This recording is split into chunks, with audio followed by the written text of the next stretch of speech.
Hello dear student, कैसे आप लोग। उम्मीद करता हूँ सब बढ़िया होंगे, खुश होंगे और आपकी तैयारी बेहतरीन चल रही होगी। और आपकी तैयारी को और बेहतरीन बनाने के लिए जो शेष क्वेश्चन हमारे बचे हुए थे वो आपके सामने मैं लेके आया हूँ।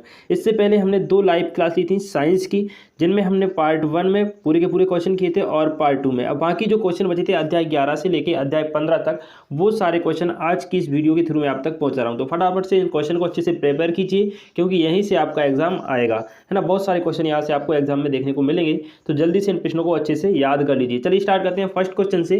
फर्स्ट क्वेश्चन आपके सामने है, कार्य का एसआई मात्रक क्या होता है। तो आपको इसमें लगाना है बेटा जूल होता है। एम द्रव्यमान की वस्तु भी वेग से गतिशील है, इसकी गतिज ऊर्जा होगी क्या होगी भाई, 1/2 mv² होती है, याद रखिएगा, ठीक है। किसी बल द्वारा किया गया कार्य धनात्मक भी हो सकता है, ऋणात्मक भी हो सकता है, तो ऑप्शन नंबर सी आपका सही हो जाएगा, सा, ठीक है।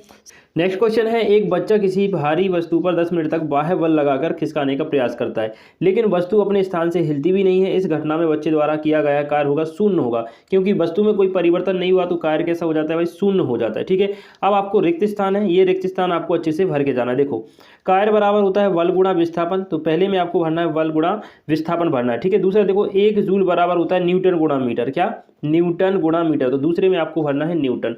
तीसरा देखिए, जब बल विस्थापन की दिशा के विपरीत दिशा में कार्य करता है, जब विपरीत दिशा में कार्य करेगा तो कार्य खाली स्थान होता है, कैसा होता है, कार्य ऋणात्मक होता है, ठीक है, ऋणात्मक। तीसरे नंबर में आपको बनना है ऋणात्मक। चौथा देखिए, कार्य करने की क्षमता को ऊर्जा कहते हैं, क्या कहते हैं भाई, ऊर्जा, तो चौथे खाली स्थान में आपको ऊर्जा भर देना है। पांचवा देखिए, किसी वस्तु में उसकी गति के कारण निहित ऊर्जा को गतिज ऊर्जा कहते हैं। कौन सी ऊर्जा कहते हैं, गतिज ऊर्जा कहते हैं, ठीक है। सभी को भरना है, गतिज ऊर्जा कहते हैं। इसके बाद देखिए, 1 किलो जूल बराबर होता है, 1 किलो जूल बराबर होता है 1000 जूल, कितना, 1000 जूल होता है, ठीक है। इस प्रकार से आपके खाली स्थान यहाँ पे कंप्लीट हो जाते हैं। अब मैं आपको सही जोड़ियाँ बताता हूँ, जो कि आपको अच्छे से करके जाना है। देखो, ये आपके सामने सही जोड़ियाँ हैं। तो जो गतिज ऊर्जा होती है, ये होती है हमारी 1/2 mv²। स्थितिज ऊर्जा होती है mgh। शक्ति जो है, कार्य बटे समय होता है, 1 किलोवाट बराबर होता है 1000 जूल प्रति सेकंड, 1 वाट बराबर होता है 1 जूल प्रति सेकंड, ठीक है। इस प्रकार से आपकी सही जोड़ियाँ हो गई, इनको भी आप अच्छे से प्रिपेयर कर लीजिए। इसके बाद आते हैं आपके सत्य और असत्य। देखिएगा, सत्य और असत्य भी आपको अच्छे से याद करके जाना है, क्योंकि यहीं से आपके प्रश्न फंसने वाले हैं। तो शक्ति की इकाई जूल होती है, नहीं होती भाई, गलत हो जाएगा। शक्ति की इकाई वाट होती है, ठीक है। कार्य की इकाई वाट होती है, ये भी गलत हो जाएगा, क्योंकि कार्य की इकाई जूल होती है, उल्टा दिया है ना। कार्य करने की दर को ऊर्जा कहते हैं भाई, नहीं कहते, क्या, कार्य करने की दर को हम ऊर्जा नहीं कहते हैं, शक्ति बोलते हैं, ये भी गलत हो जाएगा। ऊर्जा को ना तो नष्ट किया जा सकता है, ना ही उत्पन्न किया जा सकता है, ये द्रव्यमान संरक्षण की नियम में नहीं है भाई, है ना। ये द्रव्यमान संरक्षण का नियम नहीं है, ये ऊर्जा संरक्षण का नियम है, ठीक है। इसके बाद देखिए, वस्तु को ऊंचाई तक उठाने में उसकी गतिज ऊर्जा में वृद्धि होती है, तो ये आपका करेक्ट हो जाएगा, पांचवा वाला आपका सत्य हो जाएगा, ठीक है। इस प्रकार से आपको ये तैयार करके जाना है। अब इस अध्याय के आप प्रश्न देख लीजिए, कौन कौन से प्रश्न आपको अच्छे से तैयार करना है। वैसे तो इस पीडीएफ में जो भी प्रश्न दिए गए हैं सारे के सारे इंपॉर्टेंट हैं। ये पीडीएफ क्वेश्चन बैंक का है, जो कि टेलीग्राम ग्रुप पे मैंने डाल दिया है, वहां से जाके आप ज्वाइन कर लेना। अब टेलीग्राम ग्रुप का जो लिंक है वो वीडियो के डिस्क्रिप्शन में आपको मिलेगा, उस लिंक से टेलीग्राम ग्रुप को ज्वाइन कीजिए, वहां से ये सारे क्वेश्चन तैयार करके आपको जाना है, ठीक है। देखो, इन क्वेश्चन का आप एक बार रिवीजन करके जरूर जाए, जैसे कि ऊर्जा संरक्षण का नियम क्या है, गतिज ऊर्जा स्थिति ऊर्जा में अंतर क्या है, हमारे दैनिक जीवन में ऊर्जा का क्या महत्व है, गतिज ऊर्जा ज्ञात करनी है तो सूत्र, स्थिति ऊर्जा ज्ञात करनी है तो सूत्र। इस प्रकार के सारे के सारे क्वेश्चन इंपॉर्टेंट हैं, सभी प्रश्न आपको तैयार करके जाना है, ठीक है। अब आ जाइए अगले चैप्टर पे, ध्वनि, अध्याय 12 ध्वनि। तो इसमें भी कुछ कम क्वेश्चन है लेकिन इंपॉर्टेंट है, तो याद करके आपको जाना है, ठीक है। देखो, फर्स्ट क्वेश्चन आपके सामने है, ध्वनि की प्रबलता निर्भर करती है भाई, ध्वनि की जो प्रबलता है वो काय पे निर्भर करती है, आयाम पर करती है, किस पे, आयाम पर। ध्वनि का तारतम्य निर्भर करता है काय पे भाई, आवृत्ति पर करता है, ठीक है। इसके बाद देखिए अगला क्वेश्चन, अगला क्वेश्चन आपके सामने है, निम्नलिखित में से किस माध्यम में ध्वनि की चाल अधिकतम होगी, लिख लेना भाई स्टील में, क्लियर, ये सही विकल्प हो गए। अब आपको खाली स्थान भरना है, तो खाली स्थान को देख लीजिए जल्दी से, ये है आपके सामने खाली स्थान। पहला वाला आपको दिया हुआ है, ध्वनि विभिन्न वस्तुओं के खाली स्थान के कारण उत्पन्न होती है, तो पहले में आपको भरना है भाई कंपन। दूसरा हो जाए, ध्वनि किसी द्रव्यात्मक माध्यम में खाली स्थान तरंगों के रूप में संचरित होती है, तो लिख लेना अनुदैर्ध्य, कौन सी, अनुदैर्ध्य तरंगों के रूप में। तीसरा देखिए, ध्वनि संचरण में माध्यम के कण आगे नहीं बढ़ते, केवल विक्षोभ ही संचरित होता है, क्या, विक्षोभ। तीसरे में विक्षोभ भर लेना है। ध्वनि तरंगें अनुदैर्ध्य तरंगें होती हैं, चौथे में फिर से आपको अनुदैर्ध्य भरना है। पांचवा देखिए, ध्वनि संचरण के लिए माध्यम की आवश्यकता होती है, किसकी, माध्यम की, ठीक है, तो पांचवें में माध्यम भरना है। छठवा देखिए, वह तरंग जिसमें माध्यम के कण अपनी माध्य स्थिति पर संचरण की दिशा के लंबवत गति करते हैं, खालिस्तान तरंग कहलाती है। तो इसमें आपको भरना है अनुप्रस्थ तरंग। कौन सी?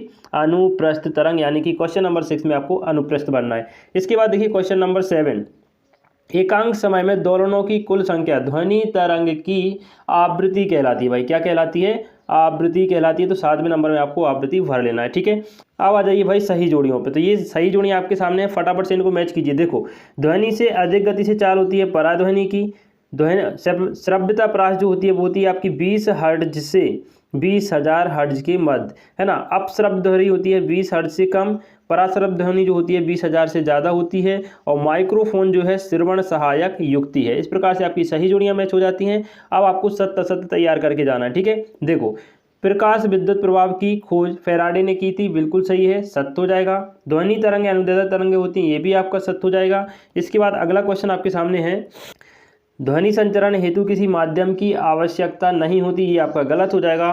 ध्वनि की चाल प्रकाश की चाल की तुल्य होती है, ये भी आपका गलत हो जाएगा। इसके बाद ध्वनि की चाल से अधिक चाल को पराध्वनिक चाल कहते हैं, ये आपका सही हो जाएगा। ठीक है, चलिए इस चैप्टर के कुछ इंपॉर्टेंट क्वेश्चन मैं आपको बता देता हूं, जो कि आपको रिवाइज करके जाना है। वैसे सभी क्वेश्चन इंपॉर्टेंट हैं, फिर भी कुछ क्वेश्चन मैं आपको बता रहा हूं, इनको इंपॉर्टेंट से आप याद करके जाना। जैसे कि ध्वनि के बहुल परिवहन का उपयोग, पराध्वनि के अनुप्रयोग, पराध्वनि किसे कहते हैं, ये सारे क्वेश्चन अच्छे से रिवाइज कर लेना। ठीक है, और भी संपीड़न विरलन क्या है, संपीड़न और विरलन क्या है स्पष्ट कीजिए, अनुरण क्या है ना, ध्वनि तरंगों के परावर्तन के दो व्यवहारिक उपयोग, मतलब छोटे छोटे जो क्वेश्चन ये आपको अच्छे से तैयार करके जाना है। ठीक है, चलो भाई अब बढ़ते हैं अगले चैप्टर की ओर, जो कि हमारा लास्ट चैप्टर है, अध्याय 15, खाद्य संसाधनों में सुधार। खाद्य संसाधनों में सुधार, इस चैप्टर के सभी प्रश्न आपको अच्छे से तैयार करके जाना है। देखिए फर्स्ट क्वेश्चन आपके सामने है, देखना फर्स्ट क्वेश्चन है, ऐसी फसलें जिन्हें हम वर्षा ऋतु में उगाते हैं उन्हें कहते हैं भाई खरीफ की फसलें। तो ऑप्शन नंबर ए सही होगा। ऐसी फसलें जो शीत ऋतु में उगाई जाती हैं उन्हें कहते हैं भाई रबी की फसलें, यानी ऑप्शन नंबर बी सही होगा। निम्नलिखित में से कौन सी फसल खरीफ की है? देखो, धान, सोयाबीन, मक्का, उपरोक्त सभी हो जाएंगी। ठीक है, उसके बाद देखना प्रश्न क्रमांक 4, निम्नलिखित में से कौन सी फसलें रबी फसलें हैं? तो भाई सभी हो जाएंगी, चना, मटर, गेहूं, बिल्कुल, है ना। क्वेश्चन नंबर 5 देखिए, निम्नलिखित में से किन विधियों को अपनाकर फसल उत्पादन में सुधार किया जा सकता है? फसल की किस्में सुधार करके, फसल उत्पादन प्रबंधन करके, फसल सुरक्षा प्रबंधन करके, उपरोक्त सभी। तो इसका भी आपका हो जाएगा उपरोक्त सभी। इसके बाद देखिएगा अगला क्वेश्चन आपके सामने है, फसल की किस्म में सुधार करने हेतु किन गुणों की अपेक्षा होती है? देखो, अच्छी अच्छी रोग प्रतिरोधक क्षमता, उर्वरक के प्रति अनुरूपता, अच्छी उत्पादन, उच्च उत्पादन और उपरोक्त सभी। तो इसका भी आपका आंसर हो जाएगा उपरोक्त सभी, यानी कि डी नंबर का ऑप्शन आपका सही हो जाएगा। इसके बाद देखिए क्वेश्चन नंबर 7, संकरण जब पौधों की विभिन्न किस्मों में कराया जाता है तो कहते हैं अंतरा किस्मीय। क्या कहते हैं? अंतरा किस्मीय। ठीक है, ऑप्शन नंबर ए आपका सही हो जाएगा। रासायनिक रूप से तैयार पोषकों को क्या कहा जाता है? देखो, रासायनिक रूप से जो तैयार पादप पोषक होते हैं उन्हें कहते हैं हम उर्वरक। क्या कहते हैं? उर्वरक कहते हैं। निम्नलिखित में से खरपतवार के उदाहरण देखो, गोखरू, गाजर घास, मेथा, उपरोक्त सभी। तो ये सभी जो है खरपतवार के उदाहरण हैं। पौधों में रोग कारक हो सकता है जीवाणु, विषाणु, कवक, उपरोक्त सभी। तो ये भी आपका हो जाएगा उपरोक्त सभी। ठीक है, इसके बाद अगला क्वेश्चन है, निम्नलिखित में से किसका संबंध हरित क्रांति से? वेरी वेरी इंपॉर्टेंट क्वेश्चन है, ध्यान रखिएगा। हरित क्रांति से गेहूं का संबंध है, और श्वेत क्रांति अगर आ जाए, जैसे कि अगला क्वेश्चन श्वेत क्रांति का है, तो इसमें लिखना बेटा दूध। श्वेत क्रांति का संबंध किससे था? दूध से था। ठीक है, खरपतवार है उपयोगी फसल, सब्जी, फल, अनचाहे पौधे जो होते हैं वो खरपतवार की श्रेणी में आते हैं। ठीक है, इस प्रकार से आपके सही विकल्प हो गए। अब आपको देखना है खालिस्तान, तो फटाफट से इनको तैयार कीजिए। देखिएगा, रासायनिक रूप से तैयार पादप पोषक उर्वरक कहलाते हैं। तो पहले में आपको भरना है क्या? उर्वरक भरना है। ठीक है, उर्वरक। खरपतवार का उदाहरण क्या होते हैं? अभी मैंने बताया था, गोखरू, गाजर घास। ठीक है, क्या होता है? गाजर घास भर देना है इसमें। तीसरा वाला देखिए, वास इंडिकस किसका नाम है भाई? यह गाय का नाम है। गाय का वैज्ञानिक नाम होता है वास इंडिकस।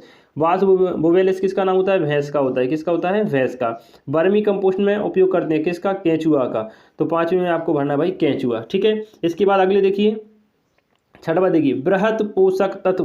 बृहत पोषक तत्व होता है भाई आपका नाइट्रोजन। तो इसमें आपको भरना है नाइट्रोजन। ठीक है, इसके बाद देखिए, सूक्ष्म पोषक तत्व होता है। सूक्ष्म पोषक तत्व क्या होता है भाई? मैग्नीज। तो इसमें आपको भर देना है मैग्नीज। ठीक है, मैग्नीज के बाद अगला क्वेश्चन देखिए, नीली हरित शैवाल क्या होती है? नीली हरित शैवाल होती है नॉस्टेक। क्या होती है? नॉस्टेक, आपको इसमें भर देना है। इसके बाद अगला क्वेश्चन आपका है, नीम की पत्तियां होती हैं, क्या होती हैं भाई? जैव कीटनाशी होती हैं। क्या होती हैं? जैव कीटनाशी होती हैं, जैव कीटनाशी। ठीक है, इसके बाद देखिए, अंडों के लिए पाली जाने वाली मुर्गी को लेयर कहते हैं। क्या कहते हैं भाई? लेयर कहते हैं, लेयर, ठीक है, लेयर। इसके बाद आ जाती हैं सही जोड़ियाँ, तो फटाफट से इनको मैच कीजिए, जो कि वेरी वेरी इंपॉर्टेंट है और यहाँ से आपके पेपर में क्वेश्चन फंसने वाले हैं। देखिए सही जोड़ियाँ आपके सामने, सोयाबीन, सोयाबीन जो होती है क्या होती है भाई, खरीफ की फसल होती है। देसी चना जो होती है रबी की फसल होती है। देसी गाय जो है रेड सिंधी है और विदेशी गाय हमारी जर्सी होती है। मधुमक्खी इटली की जो है एपिस मेलिफोरा इसे कहते हैं। मैरीकल्चर जो है, मैरीकल्चर ये मछलियों का पालन कहलाता है। कड़कनाथ जो है मुर्गी की नस्ल है, ठीक है। मधु जो है मधुमक्खी से मिल जाएगा ये। और आपका ब्रायलर जो है मांस हो जाएगा और रोहू जो है आपका मछली हो जाएगा। मतलब इसका मिलान कैसा हुआ है आप ध्यान से अगर देखें तो फर्स्ट वाले का लास्ट है, फिर सेकंड का है सेकंड लास्ट, थर्ड का थर्ड लास्ट, मतलब उल्टा इनका मिलान हुआ है। तो इनको आप अच्छे से तैयार करके जाइएगा। अब देखिए अगली जोड़ी आपके पास दी हुई है बृहद पोषक तत्व। बृहद पोषक तत्व जो है भैया फास्फोरस हो जाएगा आपका। सूक्ष्म पोषक तत्व आपका कॉपर हो जाएगा। बर्मी कंपोस्ट केचुआ हो जाएगा। नीम की पत्तियां जो हैं जैव कीटनाशी और नीलहर शैवाल जैविक उर्वरक आपका हो जाएगा यहाँ पे, ठीक है। इसके बाद आते हैं आपके सत्य, तो इनको देखिएगा। एसिल देसी नस्ल की मुर्गी है, पहला वाला बेटा आपका सही हो जाएगा।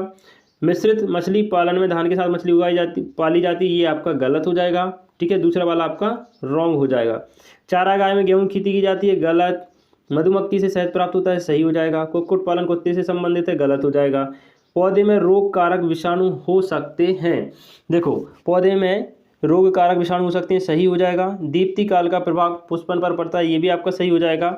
इसके बाद है फसल उत्पादन में सुधार संकरण द्वारा किया जाता है, ये आपका सही हो जाएगा। और अधिक फसल उत्पादन के लिए मिट्टी में खाद मिलाना चाहिए, ये भी आपका सही हो जाएगा।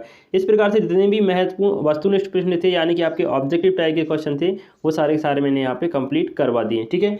चलिए अब मैं आपको इसके कुछ इंपॉर्टेंट क्वेश्चन बता देता हूँ जो कि नीचे दिए गए हैं। आपको ये क्वेश्चन सारे के सारे तैयार करके जाना है। वैसे जितने भी प्रश्न है इसमें सारे ही इंपॉर्टेंट है, बट जो मुझे लगता है कि ये ज़्यादा इंपॉर्टेंट है तो मैं आपको बता देता हूँ। मैं गारंटी नहीं लूँगा कि बिल्कुल यही आएगा, लेकिन 90% चांसेस है कि यही आएगा, ठीक है। देखो फर्स्ट क्वेश्चन है आपके पास, कंपोस्ट क्या है, इसके दो उपयोग वेरी वेरी इंपॉर्टेंट है। उसके बाद मिश्रित फसल हो गया, है ना, अंतरा फसलीकरण क्या है, ये सभी प्रश्न बिल्कुल इंपॉर्टेंट है, तो आपको तैयार करके जाना है। इसके बाद देखो अगला प्रश्न, कुएं कितने प्रकार के होते हैं, मिश्रित फसल के दो लाभ, खरपतवार किसे कहते हैं, है ना, ब्रोलर और लेयर में क्या अंतर है, खरपतवार, ये सारे के सारे प्रश्न इंपॉर्टेंट है, तो इनको अच्छे से तैयार करके जाइए। इसके बाद देखिएगा गाय की दो नस्ल, गाय की दो नस्लों के नाम देसी और विदेशी दोनों, पशुपालन किसे कहते हैं, ठीक है। अनाज का भंडारण करते समय कौन कौन सी सावधानियां रखनी चाहिए, ये भी इंपॉर्टेंट है। सभी प्रश्न इंपॉर्टेंट है। और सबसे इंपॉर्टेंट क्वेश्चन आपके सामने है खाद एवं उर्वरक में अंतर। तो ये सभी प्रश्न आप अच्छे से तैयार करके जाना, इनका रिवीजन करके जाना। चलिए आज की वीडियो में जो बच्चे कुछ क्वेश्चन थे जो कि बहुत महत्वपूर्ण थे वो मैंने आपको दे दिए हैं। इससे पहले 2 पार्ट बनाए हैं, अगर आपने वो नहीं देखे तो वो भी देख सकते हैं, वीडियो के डिस्क्रिप्शन में आपको उनका लिंक मिल जाएगा। अगर आप क्लास 9 की सभी एग्जाम की सभी पेपर की बेस्ट तैयारी करना चाहते हैं तो आप हमारे यूट्यूब चैनल को सब्सक्राइब भी कर सकते हैं, साथ ही अपने दोस्तों के साथ शेयर कर सकते हैं। चलिए मिलते हैं नेक्स्ट वीडियो में, खुश रहिएगा, मस्त रहिएगा और best of luck, all the best.